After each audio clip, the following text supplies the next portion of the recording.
মালদায় ফের চলল গুলি। এবারে রাজ্যের প্রাক্তন মন্ত্রী তথা বিধায়ক সাবিত্রী মিত্রের বাড়ির অদূরেই পরপর চলল 2 রাউন্ড গুলি। গুলিবিদ্ধ এক ব্যক্তি মালদার ইংরেজবাজার পৌরসভার 13 নম্বর ওয়ার্ডের সদরঘাট পুরাটুলি এলাকার ঘটনা। গুলিবিদ্ধ ব্যক্তির নাম বিপ্লব ঘোষ। পুলিশ ইতিমধ্যেই এই ঘটনায় 4 জনকে আটক করেছে। তবে মূল অভিযুক্ত উত্তম মণ্ডল এই ঘটনার পর থেকে পলাতক। জানা গেছে, গতকাল হোলির রাতে বিপ্লব ঘোষ বাড়ি থেকে বেরিয়ে বাজার করতে যাচ্ছিল। ঠিক সেই সময় তিনি দেখতে পান একদল যুবক ঝামেলা করছে। কি হয়েছে বলতে গিয়েই নেমে আসে বিপদ। এরপরই বন্দুক বের করে উত্তম মণ্ডল পরপর 2 রাউন্ড গুলি করে বলে অভিযোগ।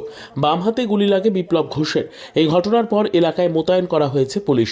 অন্যদিকে এই প্রথম এলাকায় এই ধরনের ঘটনা ঘটায় এলাকার মানুষ আতঙ্কিত। এলাকাবাসীদের অভিযোগ, এখানে বহিরাগতদের আনাগোনা বাড়ছে। রাত হলেই নেশার আখড়া বাড়ছে। তারা আতঙ্কে আছেন, পুলিশ প্রশাসন কোনো ব্যবস্থা নিচ্ছে না। কালকে এখানে গন্ডগোল হয়েছে, এরকম গুলি ফায়ার হয়েছে। আমরা তো জানি না, আমরা ঘরে ছিলাম। তারপরে আমার একটা পুতনি কাঁদতে কাঁদতে এসে, তখন আমরা বেরিয়েছি। তখন দেখছি আমার এই ছেলেটা বাইরে বসে আছে। তখন আমরা কান্নাকাটি করছি। তারপরে এইভাবে গন্ডগোল হতে হতে তারপরে সব ছুটাছুটি করছে লোকজন, দিয়ে আমরা এটুকুটাই দেখলাম। হঠাৎ দেখলাম যে সব হই হই করে এখানে আসলে, এখানে এসে সব মারধর করতে শুরু করে দিল। ভিড়ের মধ্যে তো জানা গেল না যে কে আছে আর কে না। হ্যাঁ, এইভাবে মারপিটটা শুরু হলো। তারপরে একবার গুলিও চললো।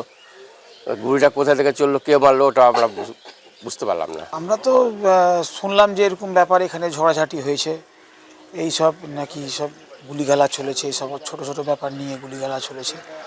পরিবেশের অবস্থা খুব একটা ভালো নয়। পরিবেশ খুব আমাদের এইখানকার পিছনে আমাদের এই পাড়ার পরিবেশটাও খুব একটা ভালো জায়গায় যাচ্ছে না। মানুষ ভিতর থেকে খুব আতঙ্কিত আছে, যারা বাচ্চা কাচ্চা নিয়ে সংসার টংসার করছে, পরিবার নিয়ে, ওরা বলতে পারে না, মুখ খুলতে পারে না, কিন্তু খুব প্রবলেমে আছে, খুব অসুবিধার মধ্যেই আছে। ওখানে কোনো কারণে 2 দল মিলে গন্ডগোল হচ্ছিল। কোন দল সেটা আমার জানা নেই। আমি ওখান থেকে বাজার করতে যাচ্ছিলাম। তো আমি ও থেকে জিজ্ঞেস করলাম কী হয়েছে রে ভাই। ওরা 2 রাউন্ড গুলি বাইর করে মদ্যপ অবস্থায় ছিল এবং বহিরাগত কিছু ছেলে পেলে ছিল। বহিরাগতদের এখানে প্রচুর আড্ডা আছে এবং মদ্যপ অবস্থায় আছে। আমাদের যে প্রশাসন আছে সেরকম কোনো ব্যবস্থা নেয় না, নিলে আজকে এটা হতো না।